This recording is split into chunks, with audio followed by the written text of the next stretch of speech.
I'm just like, of course. Oh.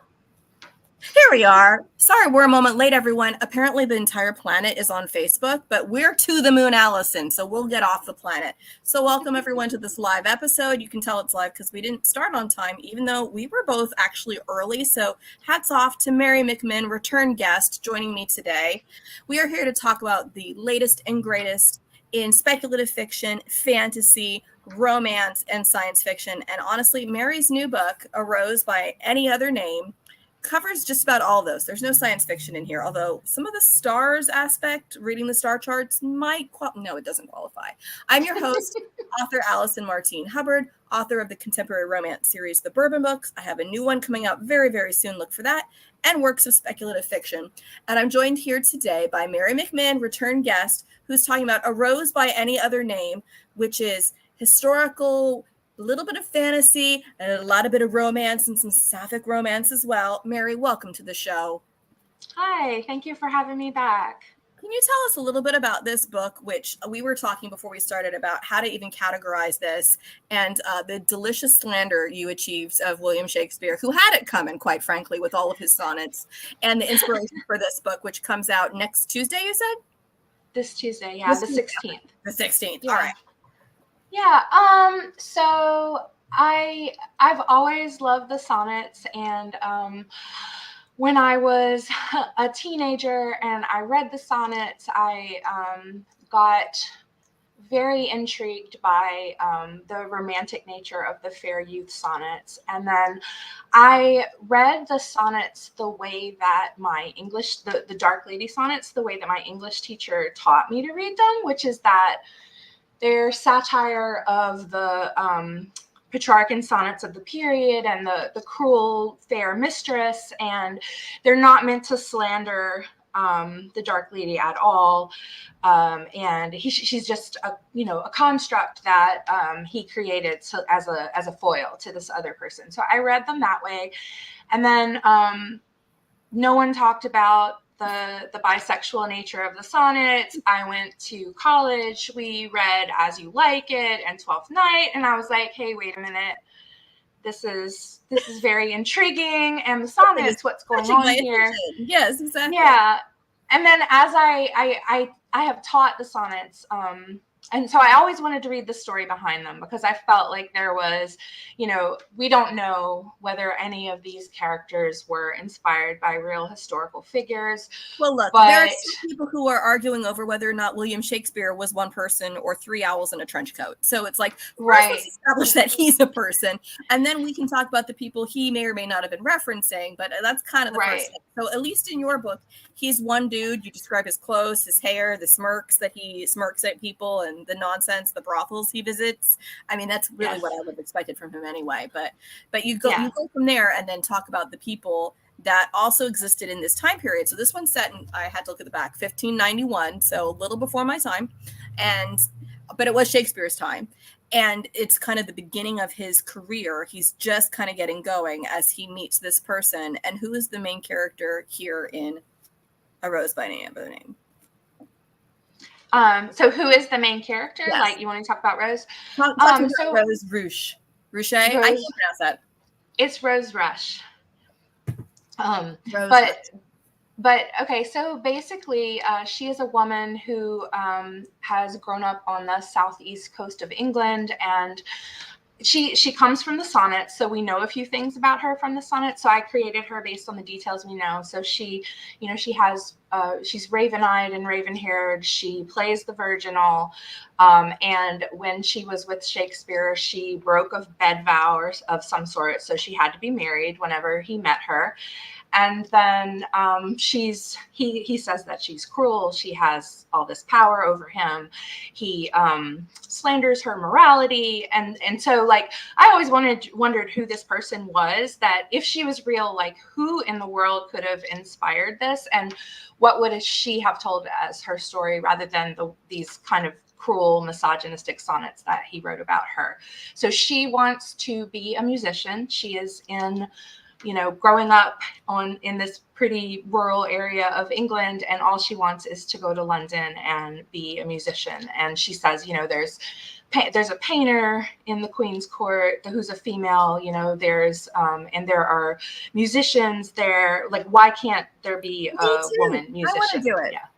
Well, and at the time, it's also Queen Elizabeth is on the throne, so it's not like it's even a man in power. So the idea of having court people also be women is not so far-fetched that she's not aiming for the stars here, but things don't exactly go her way, not even for a little bit. Yeah.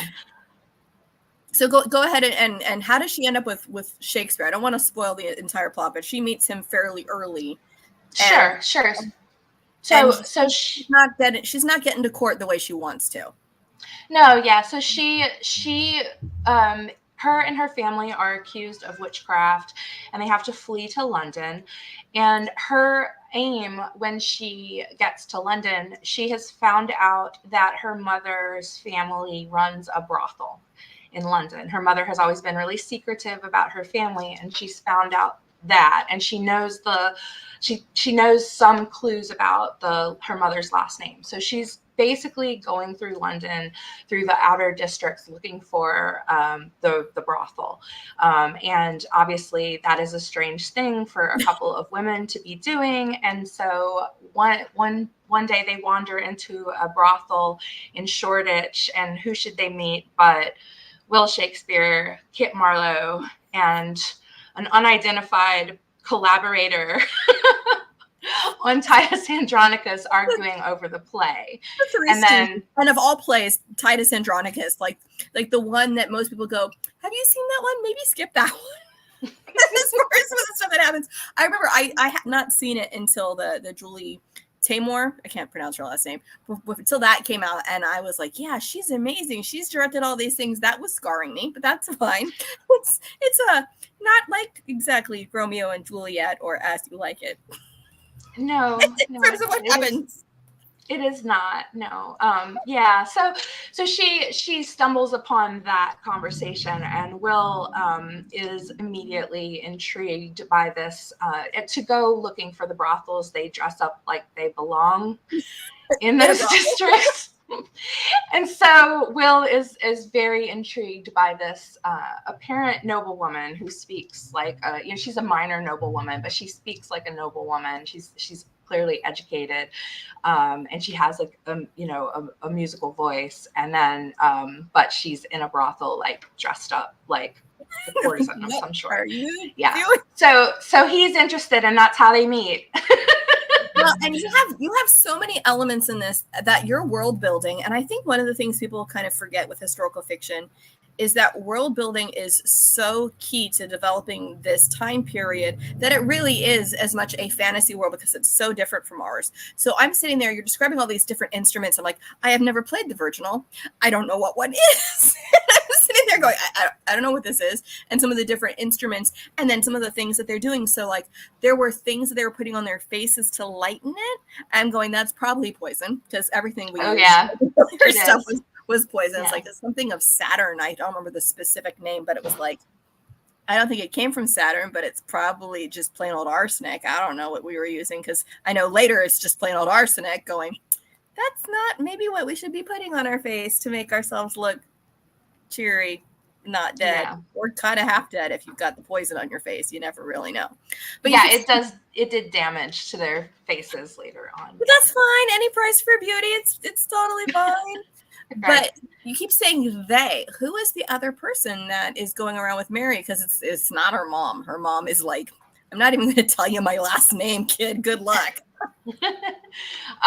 So the other person who is going with Rose around London looking for brothels is Cecily, who is her best friend back from her hometown. And Cecily is... I say best friend because that's what Rose thinks that she is at the beginning of the book, but Rose is in denial about being a very bisexual person. I'm going to go ahead and use our modern words for it because Rose wouldn't have had that concept like I'm bisexual or I'm queer or whatever, but Rose definitely has feelings for Cecily. But Rose is not someone who is super in touch with her feelings. She describes herself from the beginning as being prickly, She tries to think about herself as strong. And so she's not even really aware of how she feels about Cecily at the beginning of the book, other than the fact that she's physically attracted to her, which she's constantly trying to distract herself from, because she's embarrassed about it. Because she's embarrassed because she doesn't think Cecily would, so yeah. Well, and it's also very sweet when you're talking about she doesn't know herself. One of the things that I love about her, whatever you want to call it with William Shakespeare, is so much the two of them are too alike in their temperament and how they see each other. And that's where it's like when she starts seeing the qualities of herself reflected back and he sees his self reflected back in her, it's like, well, no wonder they don't get along. They're way too similar. Whereas the relationship with Cecily, whether it's friendship or then when it develops into more, there's such a tenderness there and a sweetness and just like this love and protectiveness that there's even times when it's described as maternal, which she doesn't get from her mom, because she does have pretty much, I'm not going to say the world's worst mother, but she has a lovely father who does not get to stay around for very long. But her mom, I have to have some words with her mother, who I will say, I do like the way that once we get more of an insight into why her mother did what she did, she was trying to do things that would be good, not for just herself, but also her extended family. But there's one more person that's part of Rose's family that is kind of like, I don't want to say anchor, because that just gives like the wrong, like he's the anchor baby, but the anchor in the family, and he is the baby of the family, which is her little brother, who it prevents her from being as free as she would like to be, because her whole concern is, if something happens to me or something happens to my mother, or we're put out on the street, if we don't go along with the convention, what happens to this little boy? And my heart broke for this kid, because he's just getting tossed around through all of this. But at the same time, she is so aware of him, and it's not even her kid, it's her little brother. And I'm sure that was such a realistic situation for so many women back then, who it wasn't even about what they wanted, but it was how does their marriage, their arrangement impact everybody else around them, because they're just chattel. They're just like, you go over here and that goes with you. That's a person too, but whatever. And you have this little boy who just seems like the sweetest with his dog and all that. And I'm going, poor Edmund, things are not going to go well for it. But I mean, I'm not going to spoil anything that happens, but that fact that she had to be aware of him, so she can't just flit off to London and be like, peace out, leaving in the middle of the night, because of that arrangement. I'm sure, like, you did a lot of research. Were you seeing that as like a common occurrence for women back then, that they had siblings they had to worry about too? Well, when I was researching this period and witchcraft in this period in England, the big thing that I discovered about who would be accused of witchcraft is it was primarily widow. Like, it wasn't primarily. There were lots of reasons, but one of the biggest segments of the population who were accused is widows, and so the fact that her brother is involved is basically because her mother is involved, right? Like, so normally the father would protect the mother from being accused of witchcraft, because he is respected in the community, he could speak up for them. But once he dies, then there's no one really to protect the family. And that's what, Katerina, that's her mother. Katerina is a very and justifies the means person. And she does a lot of harsh things in the book, but she's also someone who really thinks that she's doing the right thing, even if she's doing terrible. Like, she's, you've met people like that, right? Like, they're convinced, even as they're doing something terrible, that it's not about them, it's to help somebody else. Now, whether that, I think she's quite a bit delusional, but that's what she believes, and that's what she's trying to do.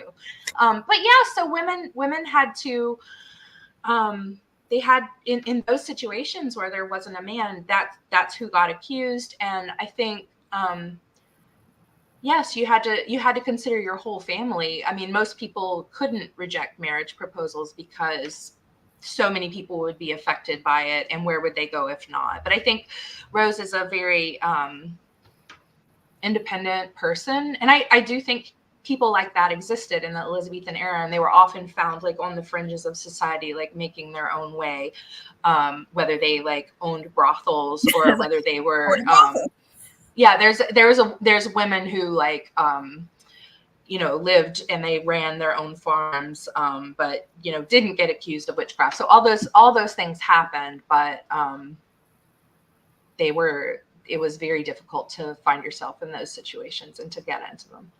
Well, and you say like, oh, they did this and they weren't accused of witchcraft. And it's basically listening to the kinds of charges. It's so funny because one of the things that's discussed throughout is what kind of thing is being accused, because there's this weird line where back then alchemy and consulting star charts and all this stuff. And not that long ago, my husband and I were at a party where people were talking about like, oh, well, what's your sign? But no, not what's your sign, but like which house and all this stuff. And he and I were looking at each other going, I don't know any of this stuff, but it's all this like, well, where were you born and which houses and which stars, and all of that was socially acceptable. But there's this fine line between you can talk to angels, but if you try to do something over here and it might actually change something, that's witchcraft. That's no, or it's good witchcraft or it's bad witchcraft. It's very strange because it's like, well, who's making the determining factor? And whether it's like, well, it's a love spell, but did they want it? Okay, well, if it's a good love spell, then it's fine and we're going to let it go. But if it's a bad love spell, then witchcraft, we're going to go see you hanged. Yeah. It was pretty complicated. And there were 3 different witchcraft acts, and then each of them sort of changed definitions and also changed penalties for what would happen. But honestly, the way that it really seemed to work is it really depended on who was accused and who could speak up for them and how they were perceived in the community. And those were the major factors. Some people could do things and they had so many friends higher up that it didn't really matter, you know. So it's basically the justice system now. It sounds the same. Like it's all about, it's not really what you did, but who's speaking for you, who's blaming you, who's coming after you, and whether you'll say, okay, you know, we'll let you go, or we're going to let you go right into the hangman's noose and you'll be dead by morning. But that's fine because it's a warning to other people to not be witching at people. Yes, and how many friends you have on the court. It's absolutely. Well, and I loved the aspects of the blending between some of the naturalistic, like the herbalistic things. And I've also learned don't ingest anything, because some of the stuff that happens throughout the book where I'm like, oh, that went badly. Oh, no, don't drink that. Oh, okay. You probably, nope, that's a bad idea. I loved that aspect of it. I'm sure most of that was stuff that actually was going on back then, but there's at least one point where someone drinks something and then they scar their throat for a while. It's like, well, maybe don't drink the poisonous spell, or don't drink that, even if it's supposed to give you sweeter words or something like that, because it sounds like if you don't know what's in it, don't drink it. I also love go ahead. Oh, I was just saying that's all very sound advice. Just like, don't drink that. It's like, I barely know what's in this and I'm drinking it anyway, but I'm pretty sure it's not spelled. It just came from the semi-new refrigerator, possibly cold. It's fine. But yes, you have this gorgeous story that takes place over a period of time for this woman's life where it's all transitions, and at every step she's got to be making choices. And sometimes I wanted to shake her and go, this is a bad choice. I know you will be miserable if you go this way, but maybe you won't be as miserable as you think. And there were a couple times when I'm like, oh, this is working out. And she's like, no, I hate this. I'm like, but that seemed good. So I think I don't know how well I would have done in that era, because I probably would have been too submissive and would have been like, I will marry this guy because he's nice enough. Why is he looking at me like that? I don't think I like that. Even the whole idea of like getting to go do something and getting to portray your passions however you want. I'm wondering like where she got in her head that she'd get to do that, because it seemed like everybody else is like, that's not what women do nowadays. Why are you thinking? Yeah. I mean, I think Rose is a really interesting character, and she is someone who makes bad decisions, and I think some of them come out of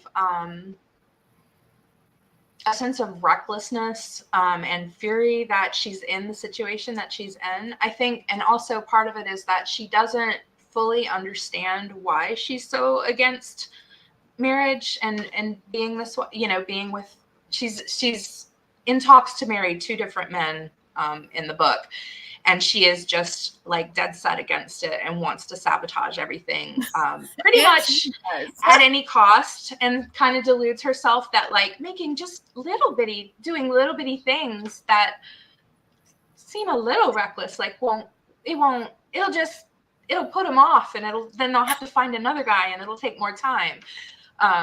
And she pushes more than she should. So yeah, that's just Rose. I don't know. Well, you were inspired by the sonnets, and it is definitely in keeping with that character, that it would be someone who's like, well, I don't want to be tied down to this, and I have my own plans of what I'd like to go and do. And it was interesting because when she then does become involved, like you said, she wouldn't have known the word bisexual. But my initial thought is, well, she's just not attracted to men. And then it's like, oh no, she is, just not those guys. It's just like, some of it also felt like a pushback against being told who to marry. That if she would have been allowed to fall for someone organically and develop that relationship and then be like, okay, he is someone who I would like to spend my life with. But she's had visions at times of like the idea of her with a kid on her hip, and how that would just be this horrible prison. And then it's like, well, if this is who I'm marrying, or maybe this guy, that's not as bad as it might need to be. Who knows? But I also wasn't sure how much of it was just her reaction to her own realizing that she doesn't want to be linked to a man, at least not permanently, or maybe to anybody permanently. Yeah, I think that she is sexually attracted to both men and women, but at that time, being married to a man puts you on a very unequal power footing, and she couldn't square herself with that idea. Like she doesn't want to be in a relationship where she has to sublimate her own desires. And so that's part of what you mentioned, like the softness with Cecily, like that's part of why that can exist there, because it's an equal relationship. It's really hard to be soft and vulnerable in a relationship where the other person can tell you what to do. Like you have to stay closed off, and that's very difficult unless you're going to completely go soft and just do everything the person says. So I think that that she's struggling with the construct of marriage like as it existed. And there's a lot of different ways that I think marriages happened in that era. Like it's not in some situations it may not have been as bad as Rose perceives, because not all men were completely pushing women around, and there was an idea that a woman was in control of the home, and but she's having trouble with that idea of being sold, giving herself and a dowry to another family because she's told to, because she has to protect her family, exactly. And not being able to choose. Yeah. Right. And if it would have been her choice, it may have been a very different situation. And had she not been basically boxed into this situation to be like, well, you have to, because otherwise what will happen to them? And that gets back, you mentioned like the power dynamic, and the power dynamic between her and Cecily is interesting also, because she is of a nobler family than where Cecily comes from. And Cecily comes from a family of like traveling merchants who did shows and all this stuff. And Cecily's staying with other family members instead of with her parents.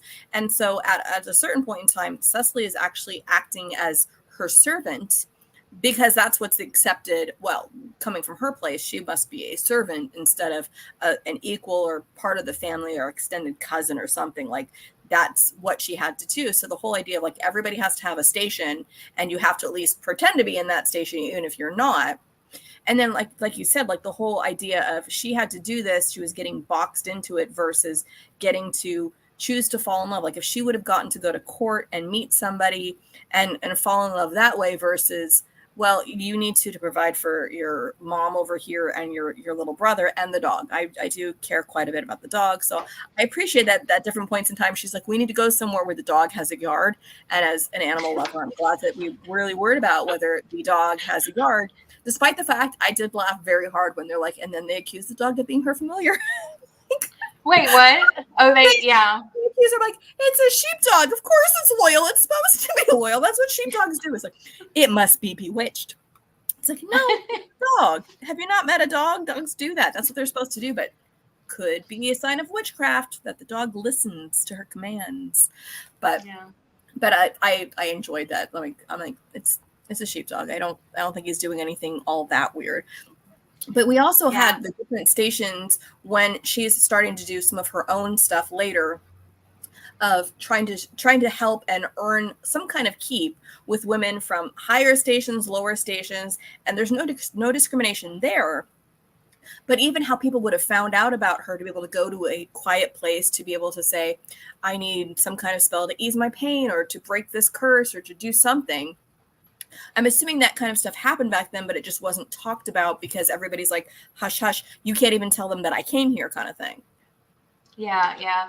So there was a huge number of cunning women and cunning men in England at this time. It was a lot more in the rural areas. And yes, for sure. It was a lot of it.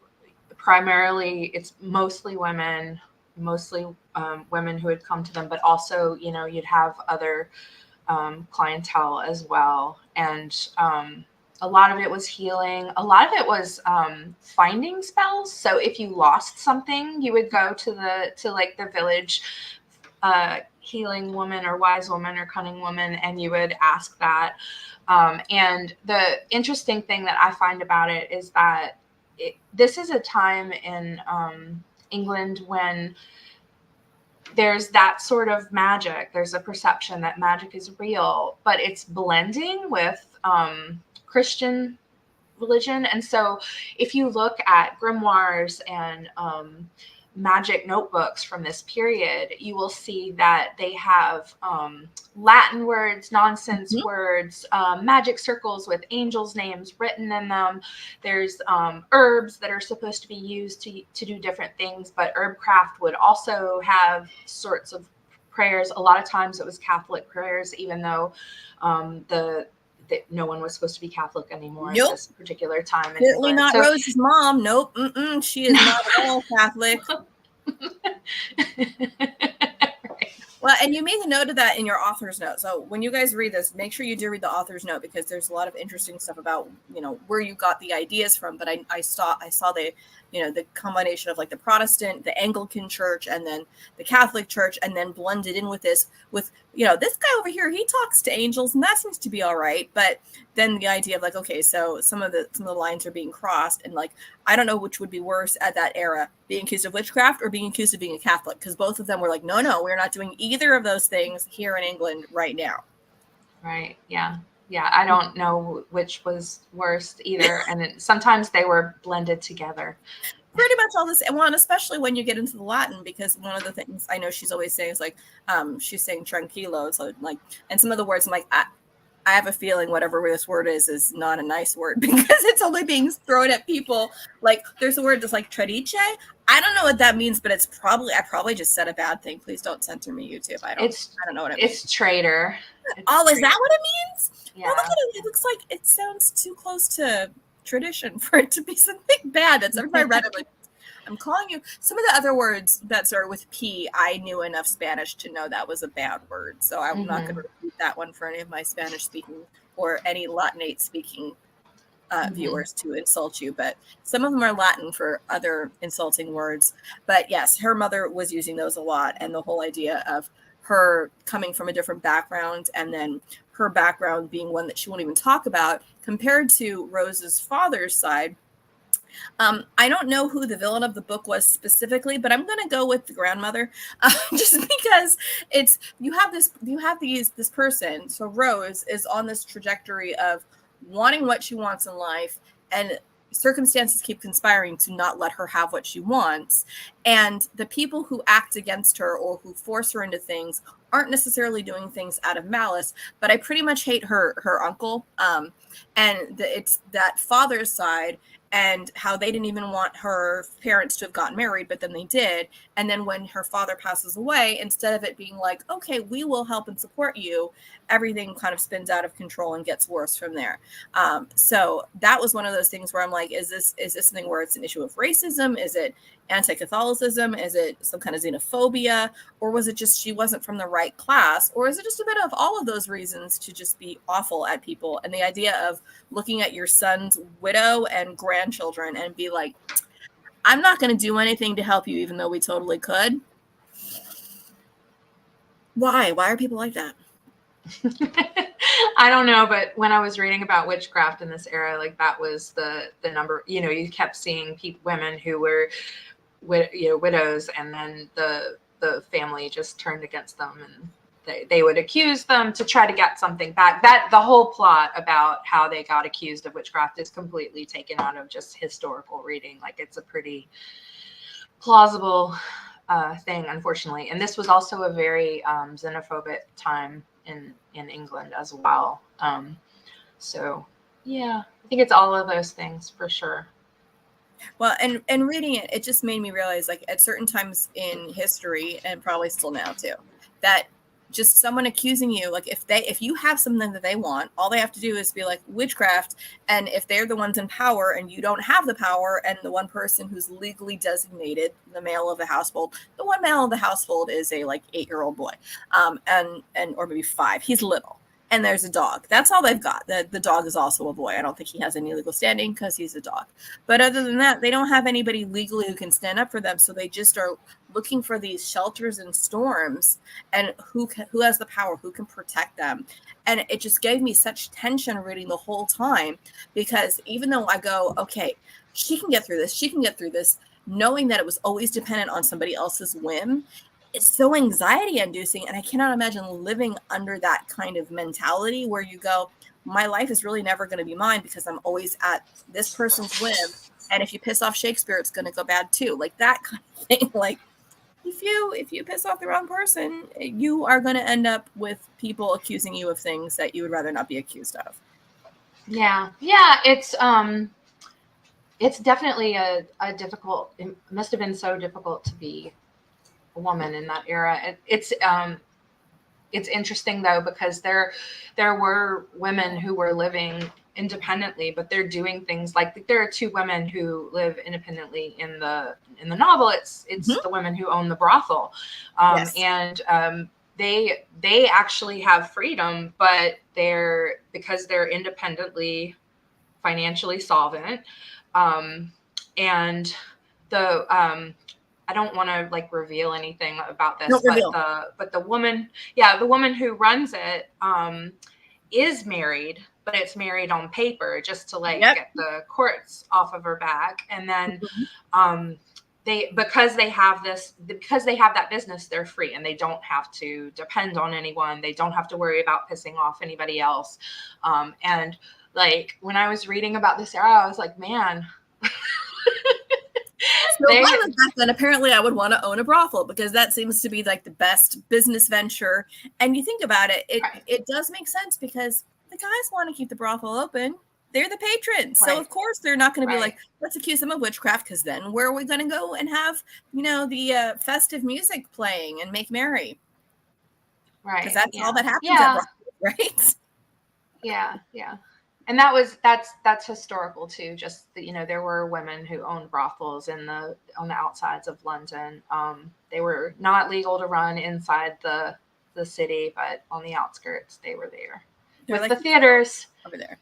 With the theaters, exactly. Well, there was one time, I think one of the silliest chuckles I had over it was at some point someone was saying something along the lines of whether or not Shakespeare himself was to be considered a trustworthy source, because he's an actor. It's like, oh, actors. Like, okay, prostitutes, actors, witchcraft, Catholics, all the same boat, I think, at that time. Like, None of you are desirable people, despite the fact that everyone is clamoring over these shows. And obviously this was at the time when Shakespeare is rising to prominence. And again, another paper marriage that we have. It's like Shakespeare's marriage, as discussed here, wasn't on paper. It was real because there were multiple children produced. So it's like, that's at least somewhat real. But the idea, and he suggests something like, well, my wife knows that I am my own man. Like, what does that mean, that I am my own man when I come to London? Like, guess anything's fine now because you're way over there with all the kids. Like, what? That's just what he says. That's just what, don't listen to him. Like, he's an actor. He's an actor. And then meanwhile, you have people who are trying very, very hard to, I don't know enough about alchemy to know where somebody got the idea that we were going to turn things into gold. I mean, I understand people really want gold, but the whole idea that you can turn anything into another element, I really wish someone had a periodic table of the elements to see, no, that's not how this works. Because they're like, half the time it's like, well, he's working on it. And this guy, he said he was able to, but an angel told him how. It's like, no, just make something useful, guys. Like, start curing cancer back then instead of wasting all these years trying to turn. We've all stopped that though, right? No one's still trying to turn anything else into gold. Is that correct? Like, alchemy has stopped. Yes. I believe so, yes. I hope so. I don't know. Some of the stuff seems just as ridiculous. It's mostly now like weight loss drugs, like turn it into gold or eat this chocolate, lose 25 pounds by looking at it. I'm like, I don't think that's real or healthy.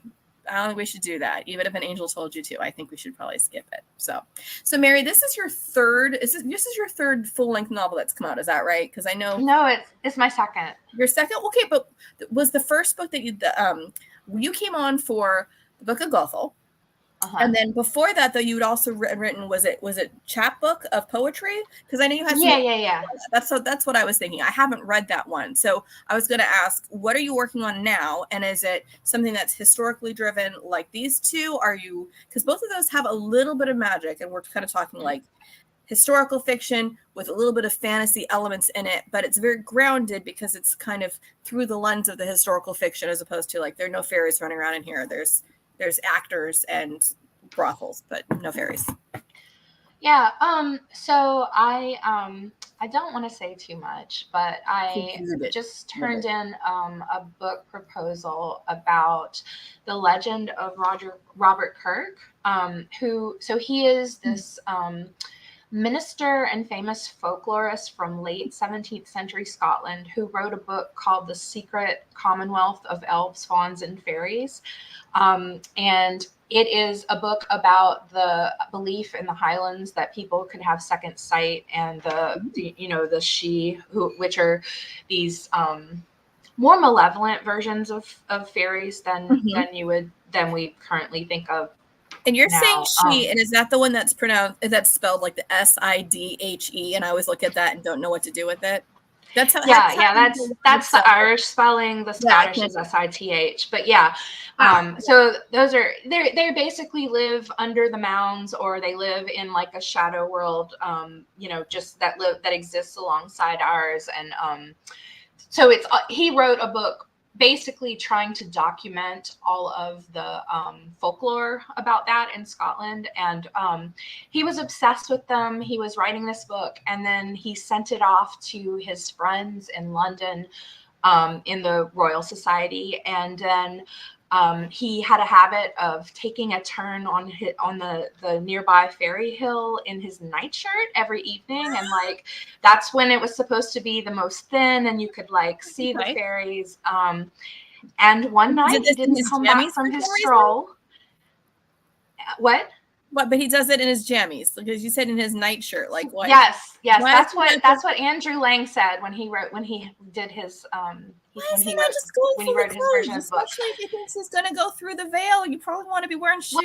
I'm just saying. So he used to do that, and then one night he didn't come back from his stroll, and they found him dead on the fairy hill.